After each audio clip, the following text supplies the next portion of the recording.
Okay, good morning, everybody. Thanks for being here. We're going to go ahead and get started. Again, thanks for being here. The half marathon did not keep you away. I'm glad. So this morning, as you know, we Braver Angels, which is a national nonprofit organization that focuses on overcoming political and social polarization. This session will review how we may unintentionally promote polarization while interacting with others and offer suggestions for depolarizing difficult conversations. I've been to Braver Angel events locally, and I should say they're so good on process, on the tools you can use to have more productive conversations.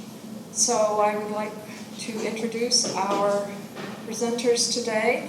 Dr. Cynthia Irmer has worked in the public and private sectors as a lawyer, teacher, advocate, student, peace builder, and conflict resolver. She has a passion for acknowledging underrepresented voices and helping them participate in the decision-making processes. She's a volunteer moderator for Braver Angels, and Bruce Engelbert is a mediator and facilitator, and he has extensive experience promoting good public participation and in helping people deal constructively with differences and disputes. He's a volunteer moderator for Braver Angels. And the only logistical note is we would like to take questions at a later part of the presentation. So we have brought cards, and we have some pens if you need them to write down your questions if you think of something during the presentation, and then we'll have a time for questions at a fixed part of the time later. All right, thank you, and welcome our presenters. Well, good morning, everybody. Look forward to spending the next hour with you talking through some things that might help you in the future when you're engaged with people who are on the other side of the political divide, or family members, or whatever, and having difficult conversations. So, what Johnny just said about Braver Angels, it's been around for about 10 years. The organization has developed a lot of educational material that is free to use on their website, and they have hosted numerous workshops, learning sessions, and engagement opportunities, bringing people together, talking about how we can overcome the polarization that is so rampant in our society today. This presentation that we're making today is an adaptation of a 3-hour workshop where you would learn a lot more, especially in the skill building area. What is polarization? Okay, polarization is the sharply clashing division between two groups of people or sets of ideas. Polarization itself is not bad. Indeed, for a healthy democracy, we need a wide variety of perspectives and ideas to be discussed in order to deal with the problems that we all face in society.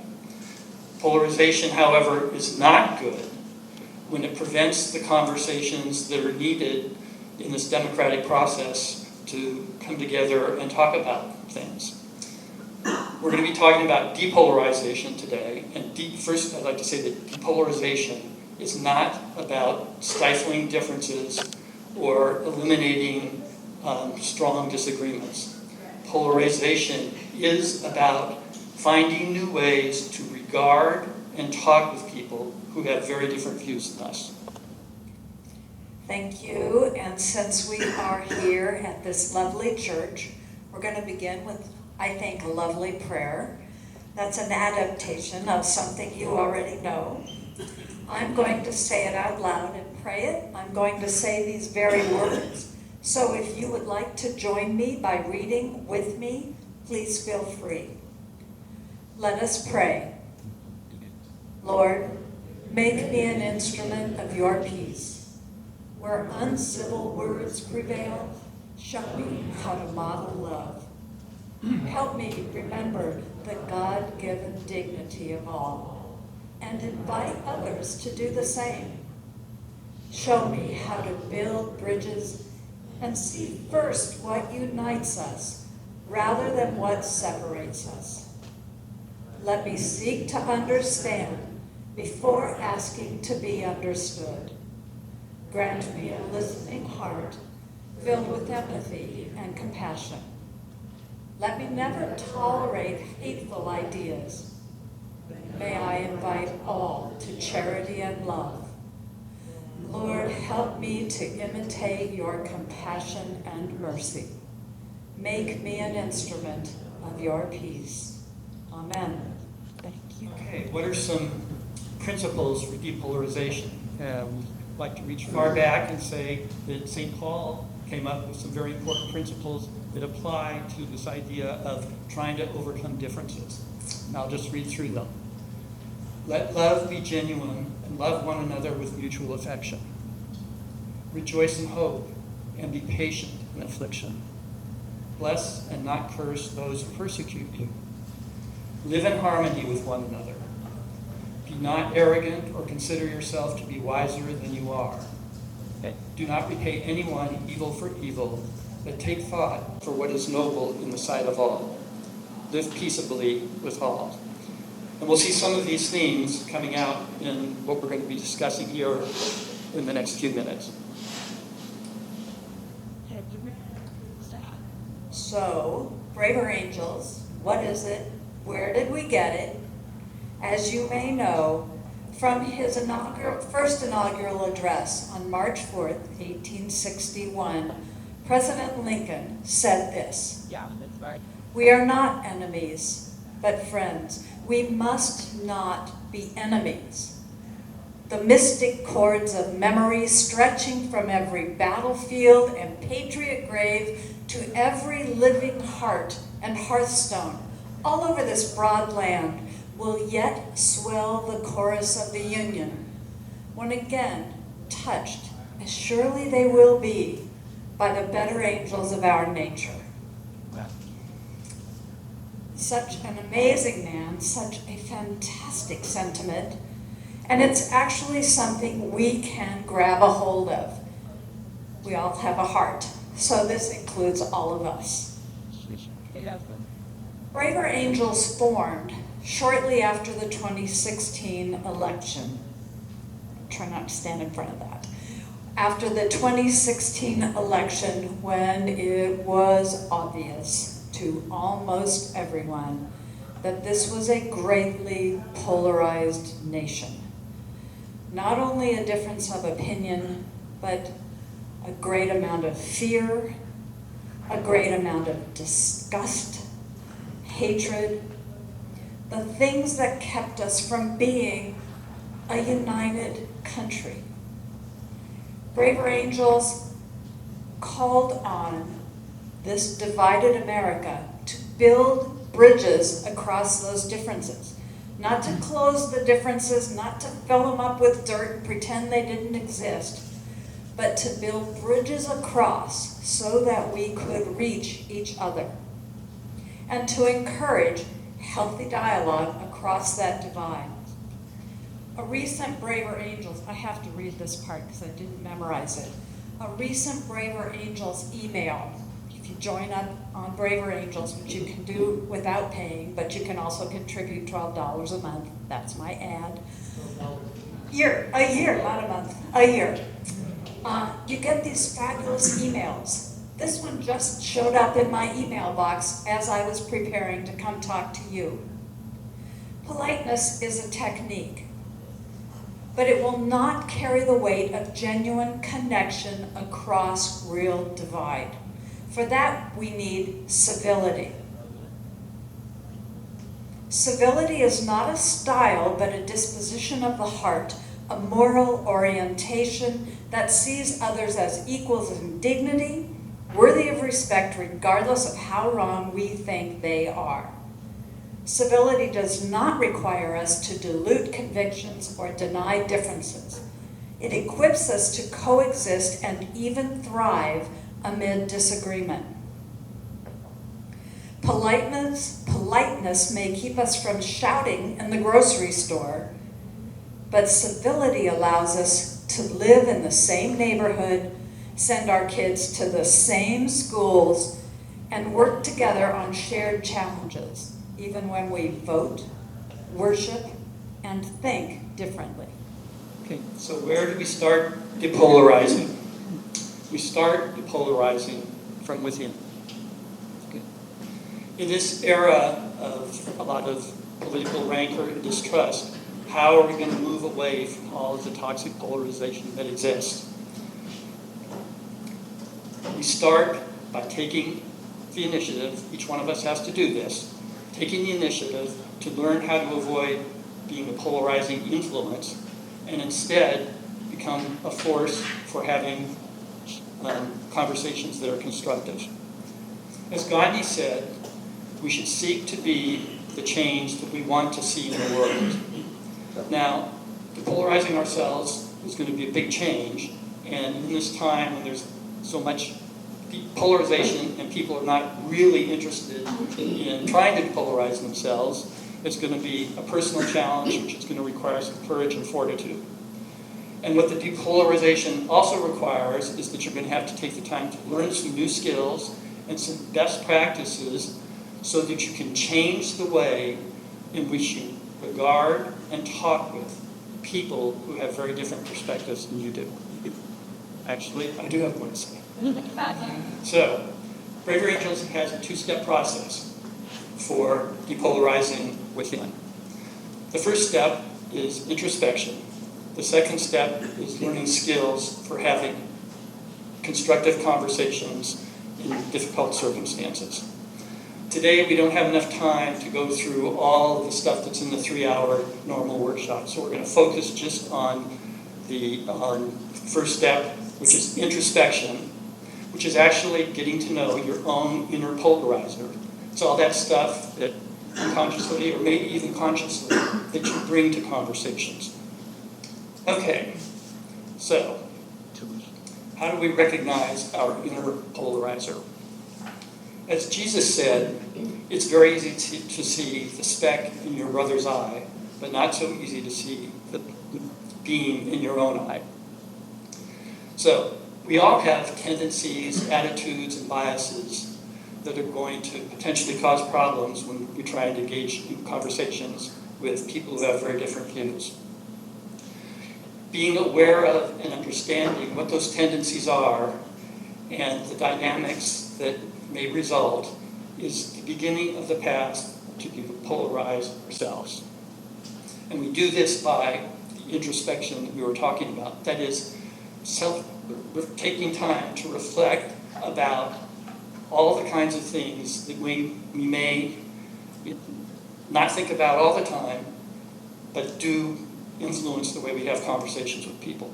Okay, for example, we all have a subliminal library of default judgments that help to make life easier to navigate. So they're there. We all have them. I have one I'll share with you that I've had to learn to be careful about. It's that I tend to discount sometimes what somebody is saying because of the way they talk or what their political preferences are or some other totally superfluous characteristic. So I have to learn to watch that. And when I'm in conversations and trying to have constructive conversations, I need to be able to silence that particular judgment. So we have to learn what those judgments are, and we have to be mindful of them all of the time. So that's part of introspection.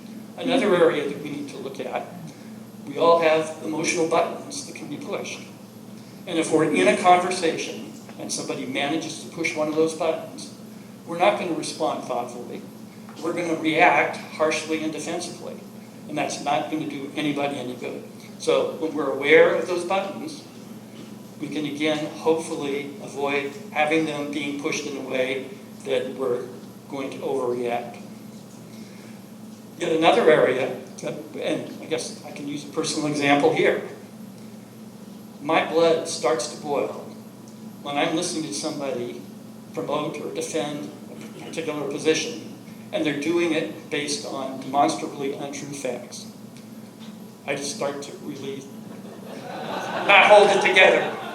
But I have learned, because of some bad experiences, but also because of the self-reflection that I should take a deep breath when that starts to happen, and double down on listening intently to try and figure out what's behind what they are espousing. Because there's always something there that's a reason for them to say what they're saying. So, yet another area for our introspection is the biases that we all have and that prevent us from being fair and objective sometimes. One of the most insidious biases is confirmation bias. And that's where we take in some new information from friends or our preferred media source, and we accept it unquestioningly. Whereas if we get new information from somebody on the other side of the political divide, we're always questioning it, doubting it, and want something different. So we need to reverse that dynamic and realize that when we get information from our own side, we should be a little bit more skeptical, and when we're getting information from the other side, we should be more curious and open to what they're trying to say. So, in short, depolarizing within is about doing the introspection necessary to prepare us for having difficult conversations across whatever divide there is in a way that we can be heard and the people we're talking to can be heard, and that you are having a conversation rather than an argument. So the 4 horsemen of the apocalypse, no, of polarization. That's why I don't really like the title of this slide, but I decided not to change it. As Christians, we know what the 4 horsemen of the apocalypse are, and they fill us with terror and dread, and they make our skin crawl. Well, I don't want you to feel exactly the same way about the 4 horsemen of polarization, but I'd like to get your attention in the same way. These 4 things are huge obstacles to my being able to hear, observe, and understand somebody that I perceive to be on the other side of the political divide. And so what? So the big part here, and in this abbreviated presentation that you're getting, which I'm just going to make another ad here, if you want the whole thing, there, you can go online to the Braver Angels website, braverangels.com, I think, and do some of these full 3-hour workshops online. You can also do some of them around here in the area. So don't feel like you're being shortchanged. It's possible. So what we want to do is become aware of these 4 horsemen. The more, as Bruce was just saying, the more aware we are of what's going on in our own head and our own gut, the more we can decide whether that's what we want to be going on. And we can say, maybe I don't want these things going on in my head and my heart and my gut.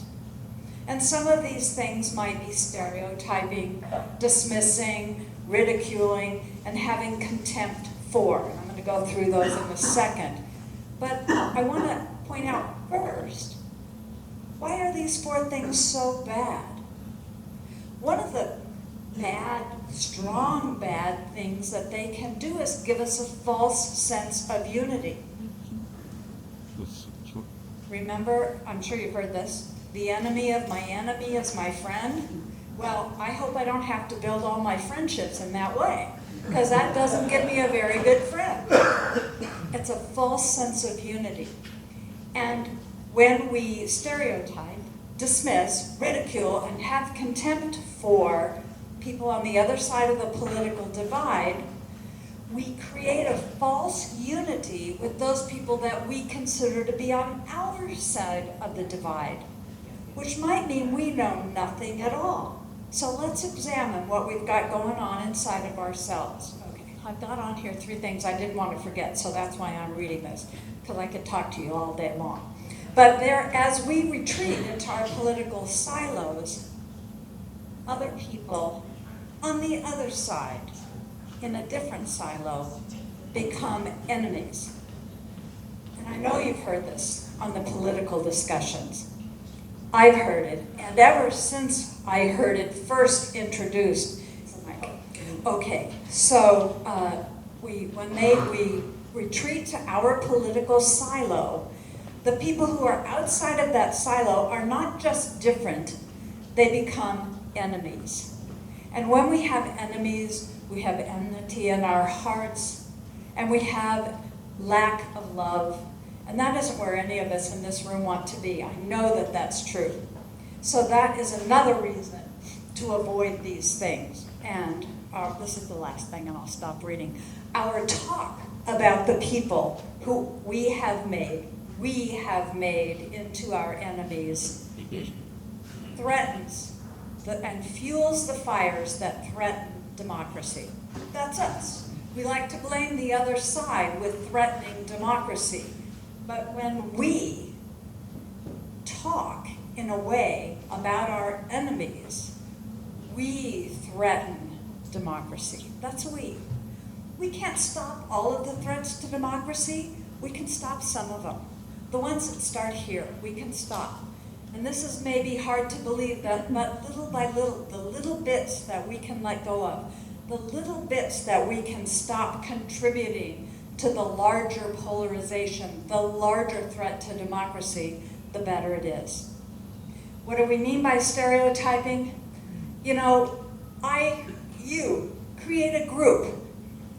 I define what it is. You define what it is. And then we slide people into that group based on decisions that we make. It has nothing to do with that person except what we observe, what we believe. And then once we put them all in that pool, we say, they're all the same. And who has created this reality? It is the person, me, you, doing the stereotyping. This is why we want to drop that. Drop it now. Walk away from it. Dismissing, my favorite thing on dismissing is eye rolling. We've all seen it, right? Especially kids, but adults do it too. And I do it in my head, but not so somebody can see me. But what does that mean? It's just like, yeah, right, here we go again. So when I do that, what does that mean? I haven't considered it. I make no effort to understand what's trying to be said.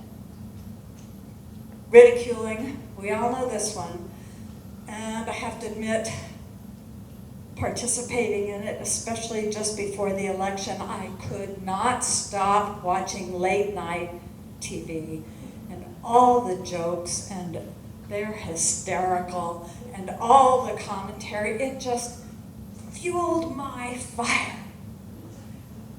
And after the election, I thought, I have got to give that up. And I hated giving it up because I love laughing and I love, sticking it to them. I had to give it up. Now I got to admit I've watched it a couple times, but that's something I can do. One small thing I can do. What if we all did one small thing? What if we all did 10 small things? Think how much depolarizing would be going on because I can do it in here. And contempt. There's an easy one. Contempt, disgust, hate. What is that? What is that all about? That is not about listening, understanding. It is certainly not about loving. And, this is my favorite thing with Christians. They'll know we are Christians by our love, right? Remember that old song from way back in the cave dwelling days? I'm trying to think how to say that. So, that ain't us. So let's not do the things that we are not. Before we go on to the next slide, I just wanted to say one other thing about introspection that I forgot to mention. And that is, introspection is not a one-time exercise. It's something we have to do on a regular basis, and especially after we've had a conversation that may have gone sideways. We need to think back on what did we do skillfully in that conversation, and what did we do that we should not have done and should not do more in the future. So over the 10 years of Braver Angels history, they've worked with tens of thousands of people in workshops and other engagement. And as a result of that, they've prepared this spectrum of polarization. On the far side is the area where you have the people who are really polarized, and on this side are people who have trod the path of depolarization for whatever reason and in whatever way. So I'm going to start on the far side. And the core emotion, the key phrase that people who are very polarized say is, they are enemies. The core emotion is hatred. And the view of the other side is, they want to do harm to our country. I'd like you to take just 3 or 4 seconds to think. Do you know somebody who is in your circle of friends or people that you know who you would put into this category because they are hardcore polarized? Yep. All right, so moving this way on the spectrum is, the key phrase is, they are deplorable. And the core emotion is disdain, or the contempt that Cynthia was talking about. And the view of the other side is, they are ignorant and should know better. So again, take a moment to think about somebody you know who might fit into that part of the spectrum.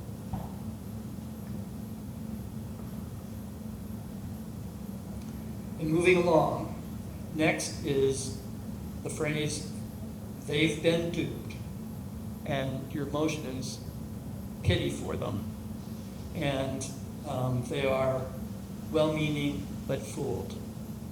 So I'm going to keep moving here, and we're getting over to the side where people are more depolarized. And the next one is the key phrase, they have something to contribute. There's some basic respect there, and some valid points overall, though their overall perspective is flawed. Okay, maybe think, you know somebody who, in your group, who illustrates that. And then lastly, I hope you find lots of people that you know who are in this category. But the key phrase is, they have a lot to contribute. The core emotion is respect and appreciation. And the view of the other side is, they have an important perspective, even if I don't agree with them.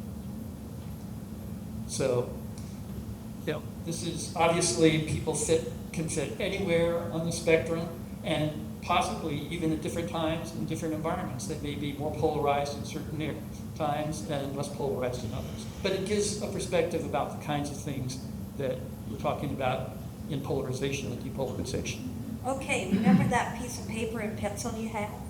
Now's a good time to pull it out if you have it, and a good time to take a few notes, because you may want to be able to, what does you call it? Ruminate, that's it. Sorry, I was thinking, remunerate? No, that's give money to. Ruminate on your responses to these. I'm actually going to run us through them, and we're also going to take a few seconds to actually answer these questions, because you may not have known this, but actually doing the introspection that's required to figure out who you are, when, how, and under what circumstances takes a lot of work, and we tend to kind of slough it off. So under my vigil now, you're not going to slough it off. You're going to answer these questions for yourself. You're not raising hands, don't worry, I'm not going to call on anybody. I want you to answer these questions as I ask them by writing down your answer to them. If you need a pen or a writing utensil or anything, let us know. I'm sure there's somebody here who would love to give you. Okay, so how often do I assume that all those people all think the same way about everything? Now that may seem a little over the top, but just step back for a second. Think back to the last newscast you may have heard, or the last story that you read in the newspaper, or the last time you saw Representative X, D, or R.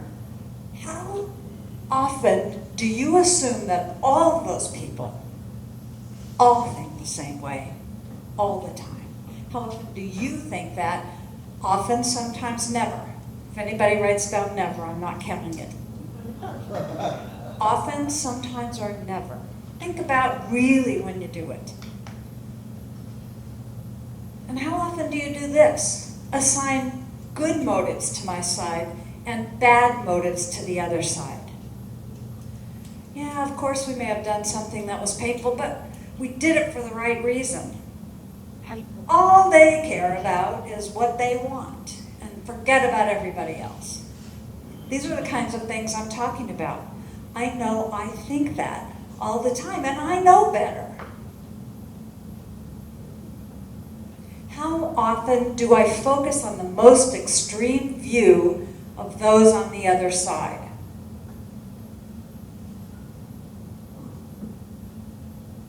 Often, sometimes never.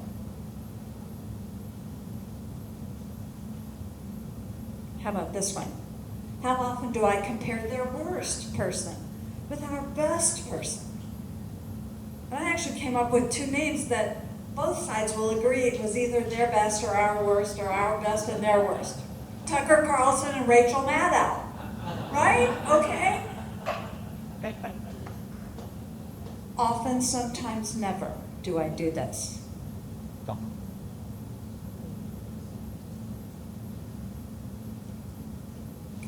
And how often do I get a rush out of criticisms of the other side?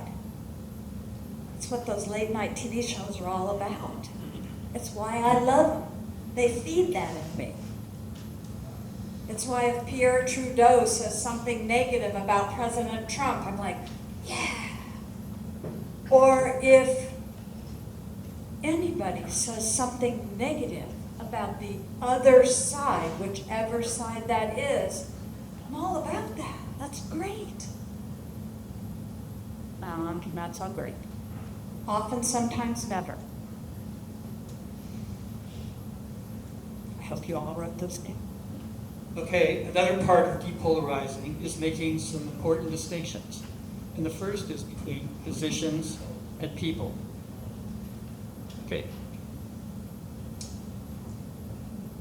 We all know that sometimes a person has a position that we vehemently disagree with. We think it's irresponsible, we think it's unwise. Does that make that person irresponsible, stupid, or ill-intentioned? Of course it doesn't. We should recognize that most people on the other side of the divide are just like us. We're decent people, we're well-intentioned, and we're just trying to get on with our lives. And so we need to make sure that we separate the views that we don't like from the person who they are. Secondly, we need to make a distinction between policies and values. Policies are the means to an end that may support values or may enact values, but they are not the values themselves.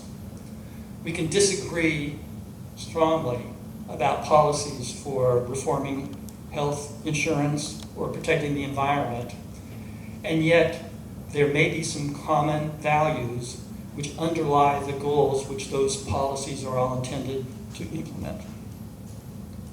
Then there's inconsistency and hypocrisy. All of us, at least occasionally, and maybe more than occasionally, are inconsistent. We can be inconsistent for a lot of reasons. We can be forgetful. We can hear new information and change our mind. We can have blind spots. We can have tensions between competing values that we hold. Just being inconsistent does not mean that someone is being a hypocrite. Hypocrisy is a moral judgment. And too often these days, hypocrisy is being hurled self-righteously and baselessly from one side to the other of the political divide, doing nobody any good. And so as part of depolarizing ourselves, we need to remember that judge not, lest ye be judged. This slide provides one of my favorite things that Braver Angels has given me. And I'll go through it in just a second and tell you why it's such a favorite of mine. I'll also make another plug for Braver Angels. If you go to their website, you can participate online in one of their original red-blue workshops, which requires equal numbers of red, people who identify themselves as red, and people who identify themselves, I guess I did that the wrong direction, and people who identify themselves as blue, equal numbers, because they gather together among themselves and do this kind of self-inquiry, and then they end up doing what we call a fishbowl, so the other can observe the conversation. The blues, for example, observe the conversation among the reds. The reds observe the conversation among the blues. It's fascinating because as belonging to a red or a blue group, you usually don't think like this. You don't think about this. What Braver Angels was able to specify for us are these things that are up here. Reds, so which way is right? Over here. Reds think, stay right. Reds think that blues see them, the red, as racist. If I'm a red, I think that all you blues in the room think I'm a racist. That's what I think you think about me. And it's not something I made up. It's not something I can shut off. It's part of who I am. I, as a red, think that blues think that I'm anti-immigrant, that I don't care about those in need. I, as a red, think blues think that I am homophobic, anti-women, anti-science, and a Bible thumper. That's what I think. You think I am. So how do you think I feel when I'm talking to you? You think I'm going to feel a little defensive, that I'm going to feel a little resentful, that I'm going to be pissed before we even start talking? Look at what I think you think I am. Okay, blues. And blues, oh, and they didn't make this up, by the way. This was done in extraction of data through using scientific methods, surveys. It's not made up. Blues think reds are thinking I'm arrogant and elitist. I, as a blue, think that you, as a red, find that I favor big government. I want big government. I think that's what you think about me. If I'm blue, I think that you reds think that I'm fiscally irresponsible. I'm pretty sure you think that. And if I'm blue, I think you, as a red, think I am unpatriotic, anti-religious, anti-free speech, and hypersensitive. That's what I think.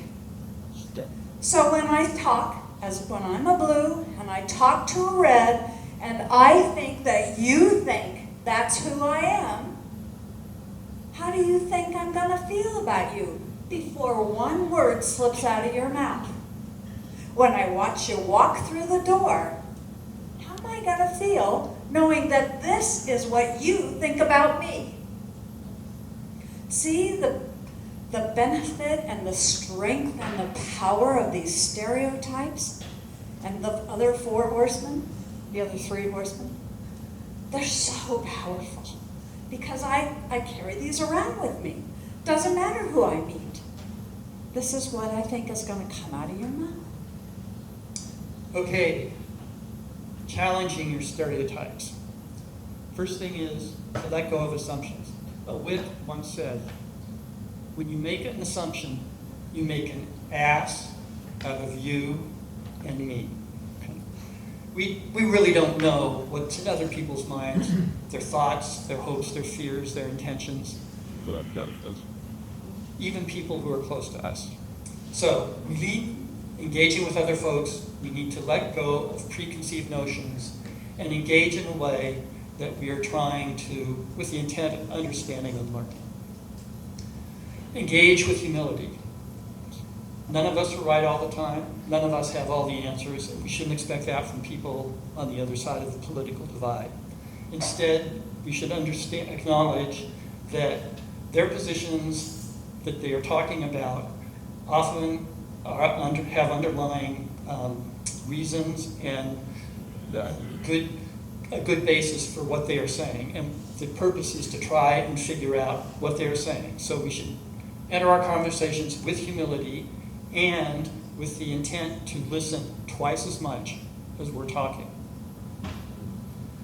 We should walk a week in the other's news. I guess most of us these days are probably in some kind of a political information silo where we get most of our information from our friends and from preferred news sources. And what this is suggesting is that we take a break from that and just for at least a few days stop listening and watching what we usually don't do and find some other news sources and pay attention to what they're saying and learn something new. Developing relationships. Dare to develop relationships with people who have very different perspectives than you do. That's probably one of the best roads and most rewarding roads to depolarization. So engaging and trying to learn what other people are thinking about, you'll find you understand them better. You'll find that what you're thinking of their intentions is not really so. You'll find that you have more common interests and values in common, and maybe, best of all, you'll make a new friend. Reading and listening to thought leaders. You should seek out and listen to and read people who are conveying logical, not emotional arguments with facts. You should avoid people who are grinding an ideological axe or just self-promoting. And this last one, research the history of the other side. This is going really hard into depolarizing yourself, but if you want to, there are philosophers, people who've written about the social basis for the conservatism or liberalism and the politics. You can find out who they are and you can start reading them to learn more about sort of the roots of those streams of thought. These are excerpts from the vision of the organization. An America with respectful embrace of disagreements, where civic friendship flourishes and competing perspectives strengthen our nation. Embracing values of respect, humility, honesty, and responsible citizenship, our goal is not to change people's views of issues, but to change their views of each other. As individuals, we try to understand the other side's point of view, even if we do not agree with it. In our communities, we engage those we disagree with, looking for common ground and ways to work together. And in politics, we support principles that bring us together rather than divide us. This is the, down below, braverangels.org is the website, and again, it has lots of useful information. We encourage you to go to it.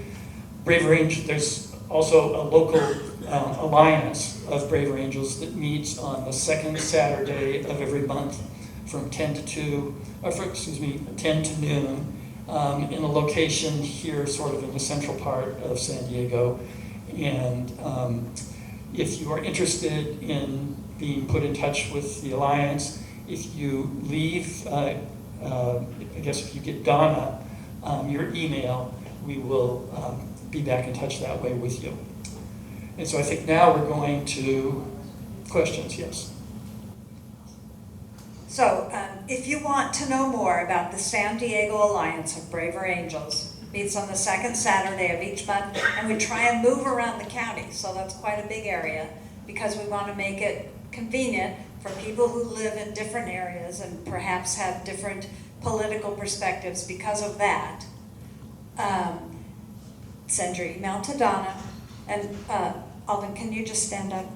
This guy here is a member also of that San Diego Alliance. Donna will send your email to him, then you will get onto the email list of the Braver Angels San Diego Alliance, right? Yes. Okay, thank you. That's okay.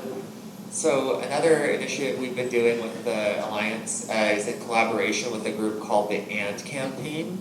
So it's actually a Christian organization that encourages civic engagement and depolarization among Christians.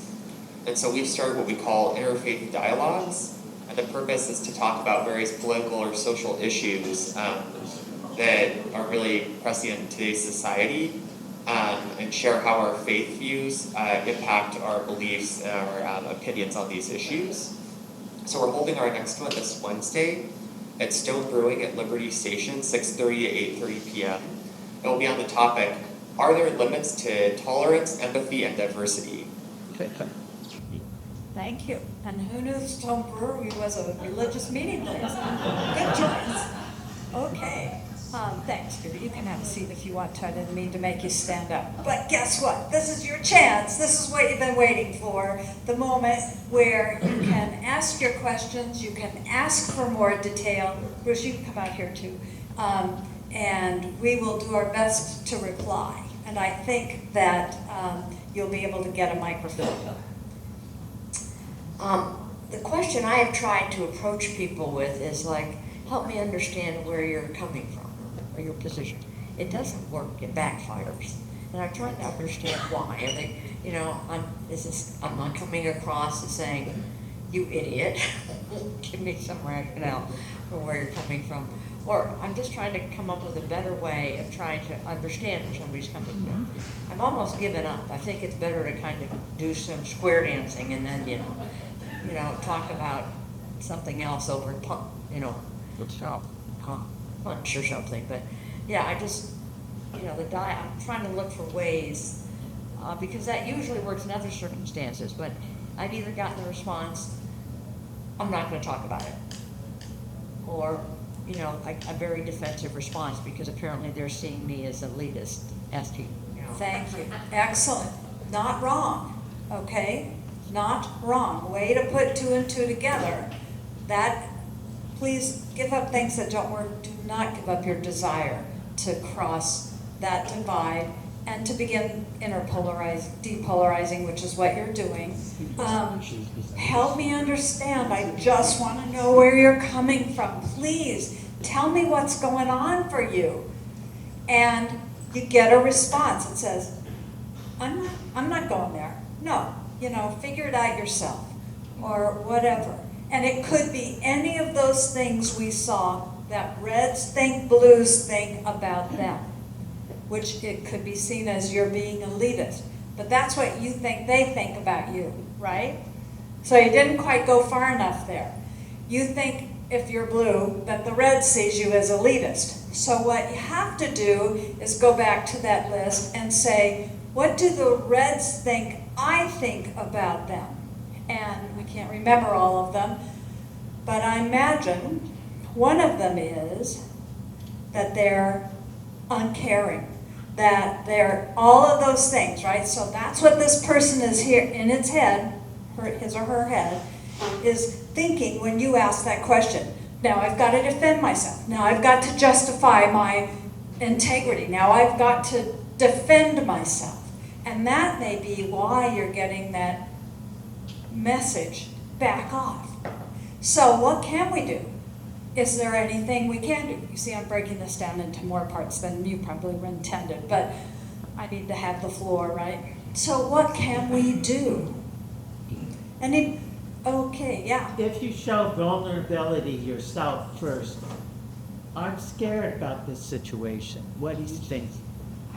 That can open an eye. That's not bad. I'm frightened. I'm afraid of what is going on, what I think I see. What are your thoughts? And so that's an excellent thing for a couple of reasons. One of them is show vulnerability first, but second, it doesn't focus on them, who they are, what their explanation or their description or their belief is. It instead opens it up to saying almost anything. Well, you should be afraid because you're threatening me, right? I mean, that could be a response that comes back, but at least it's a response and it's not telling you to get lost. Yes. So the question that you asked, can you help me understand? help me understand. And so it's about you. It's not about them. You're asking something from them. So the idea of expressing the vulnerability or starting out a different way of just saying, I've been thinking about these things, and, some of my thoughts are these. Do you have anything that you would like to share that can help us have a good conversation? So get away from it's about me and give them the opportunity to respond in a way that they're comfortable with. No side. Microphone here. Microphone is here.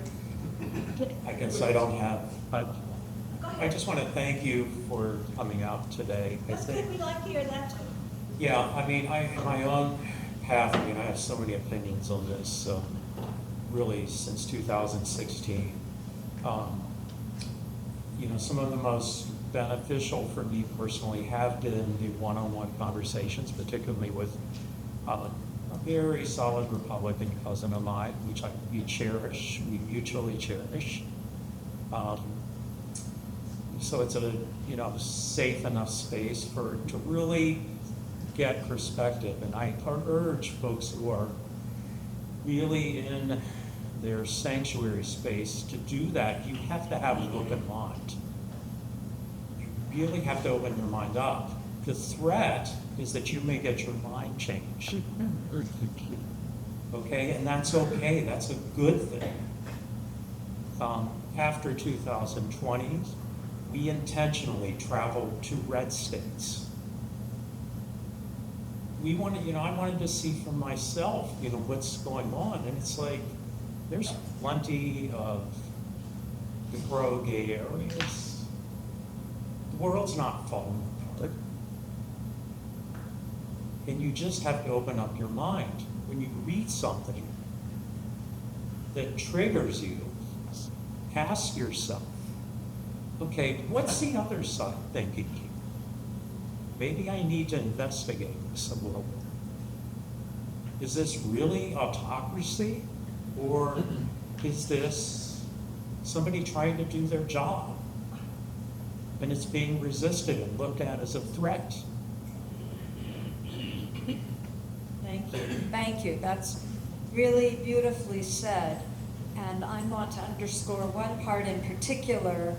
Know that if in fact you are able to begin depolarizing within, you will have to be prepared for some of the things that have protected you, that you've held dear, that you love, to crumble at your feet.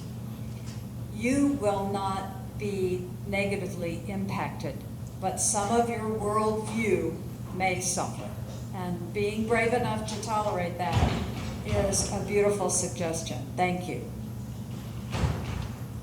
Going back to the, what do you say instead of help me understand, is asking them, what do you want me to understand? Maybe since that's not about me saying, I want you to tell me things that I want to hear. It's saying, what do you want to say? Thank you. That's a good and valid observation, and I appreciate it. I'm going to say something that is a little stereotypical here, and so you feel free to reject it. It's been my experience in the Braver Angels context that blues, we want to hear, we want to know, we want to reach out. And reds feel like, look, this in fact is something I heard. Let it give it a shot. People have to let the political system work. This is what we've got. Let's let it go. Stop making such a big deal about it. Very opposite of, tell me what you want me to know. They want you to know, back off, take a break. And so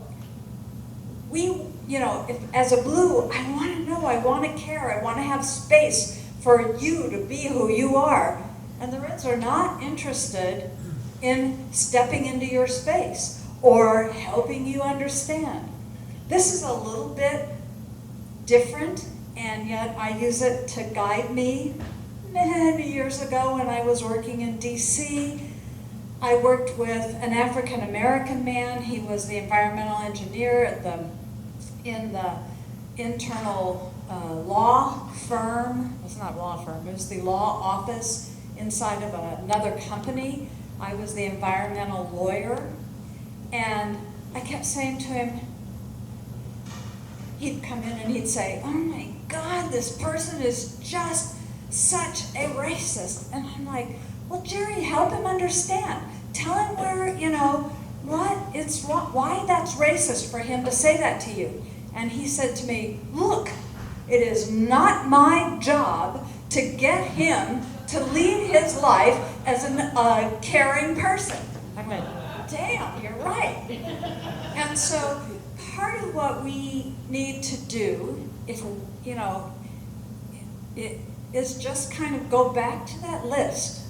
If you're a blue, what do reds think you're thinking about them? And if you're not a blue, you can look at what do reds think you're thinking about. If you are blue, what do reds think that you're thinking about them? And you just have to reimagine your conversations. But I also want to underscore, start with someone who you jointly treasure the relationship with, because there you have room for mistakes. We're all going to be a mistake. We're going to be a mistake. We're not going to make mistakes, we're going to be the mistake. And we need somebody who can care enough for us. We know that we can be vulnerable, as this woman pointed out in the beginning, that we can be vulnerable. I don't know, I haven't thought about this actually. It's an excellent question. I feel like a fool, but I want to talk to you. I don't know what to say. Can you help me? Maybe, maybe not, because that goes back to Bruce's, yeah, but it's still all about you. So each person is going to be different, right? Not everybody belongs in a silo just because we've created that bias and stuck them in there. So there really probably isn't the right answer to your question. I keep coming back to it because I think I should have an answer. But now I think I'm coming up with we don't have an answer. Hey. Yeah, so I have another thought as well about this, and this is something that might be helpful. I think that's been helpful to me. It may not work in every case, but if you find something that's somewhat in agreement with the other person's view, like at least some point, like example would be someone who's like, I think we should deport all illegal immigrants because they're illegal, they cause crime, and they've broken the law. You could say that you agree with them that there has been maybe too many people coming in without really being able to track them. There's been some issues with control of the border, and that this is a legitimate issue, and I understand where you're coming from. And then kind of ask for more of their perspective or pivot to offer your perspective. Like if that's the case, but obviously you can't do that if you can't think of any common ground at all on the issue. But I think that's something that can be helpful if you can find a little bit of common ground to what you think their position is, to show that you're not that extreme caricature of the other side. Excellent, excellent, thank you. Yes. Line of question. In the far back, back here too. Go ahead, and then we'll back here. You're next. Well, first, thanks for the presentation. It was very nice. Are there conservative people who also do what you two do? Like who kind of give? Good question. And I'll tell you that is the biggest source of my frustration with Braver Angels in San Diego, is that we are struggling to find people who identify as red who want to come and participate in the conversation. So, ding, ding, ding, just what we were saying. We don't know why. We are doing our best to do outreach, and so the short answer is yes. So far I haven't seen one in San Diego. Remember, this is a nationwide thing going on. And so we have better examples of Reds being deeply involved in Chicago and in Denver and other places other than San Diego. our alliance out here is brand new, 2 years. But, you know, it's a work in progress. So my short answer is not here, but elsewhere, yes. And Braver Angels absolutely makes a big attempt to, in engagements and like their national convention, they make sure that the attendance is 50% red and 50% blue. They have co-chairs, and all the alliances have to be, there has to be a co-chair who's a red and a co-chair who's a blue. So they intentionally have some requirements that hopefully will foster more corporations. But again, the point is that nationally, the membership is 75% blue and 25% red. And it's just the nature of the movement. Right. Well, yeah. Because I was going to ask. I guess it strikes me like something that's difficult about talking. Well, okay. Maybe this is a stereotype. I think it's not true. It's just that like I think some features of some versions of conservatism and popular ones are like structurally opposed to openness to other views. Like that's part of like what conservatism can be. Is just like. Well, we've got our situation figured out. We don't really need to hear what other people think. And then a lot of liberals, although certainly not all or even most, are like intentionally quite open to other views. Like that's part of it. It's like I want to know, what's this cuisine like from this country, or what do these people, right? And so there seems to be like a functional difference between the views that way. So I was curious if that was borne out in the work that your organization does. I think there's some truth to it. But it's there's back here on the left. Diana, let me just say, Penny reached out to a number of people, conservatives here, and was told, I don't want to get yelled at. So it wasn't so much openness, they're afraid they're going to be lectured and yelled at. Right. Yeah, I think in some ways, maybe we could go back to what Barbara suggested, that, we just go and do square dance, because I think building community is one of the things that helps us. Some people may not be ready. I don't know if I am. But relating to a family member, I love my sister. My sister asked me, do you think I'm a Nazi? About her. I said, I think you're my sister and I love you. And as hard as it is to have some conversations and think she's thinking in ways that are harmful to so many people, she's my sister and I love her, and that's a foundation. And I just add that, remember back, we were talking about one of the things you should do for depolarization is try to develop relationships, and that can be really rewarding. And you start not by trying to find out what you want to understand or what's important to them or whatever, but just having some conversations about what you like to do, where you're coming from in terms of your life experience, and building the relationship first, and then entering into the conversation. I just wanted to echo a thank you for being here. I rarely thought about the word depolarization, and I confess to listening to and watching a television show, Rachel Maddow, up until the election. And then between the election and the inauguration, I realized that what I was hearing was insightful, INCITEFUL, and not insightful, INSIGTFUL.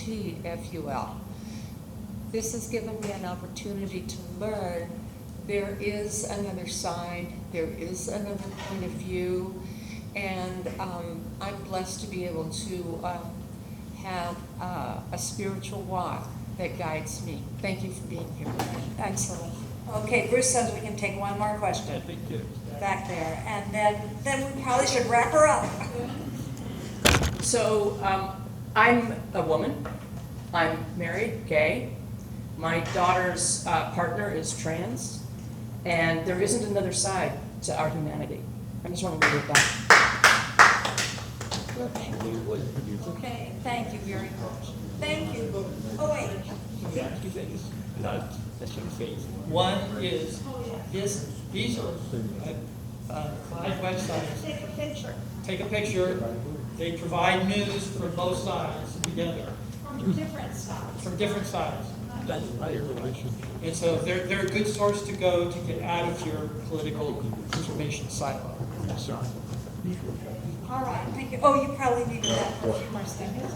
Okay, sorry about that. Yeah. And then once we have enough time to take the picture of that, we're going to do a joint blessing, and we're going to read it right off of the screen, and everyone can join me in it. Oh, that's it. Okay, so I'm going to take it down. Then I'm going to put up pray our blessing, and then we'll put it back up. I promise. Okay, here we go. May God bless you with discomfort and easy answers, half-truths and superficial relationships, so that you may live deep within your heart. May God bless you with anger at injustice, oppression, and exploitation of people, so that you may work for justice, freedom, and peace. May God bless you with tears to shed for those who suffer, pain, rejection, hunger, and war, so that you may reach out your hand to comfort them and turn their pain into joy.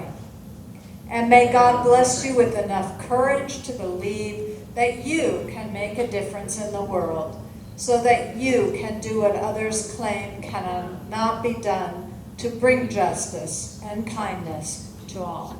Amen. We looked at life from both sides now. Okay, well, thank you. Thank our listeners.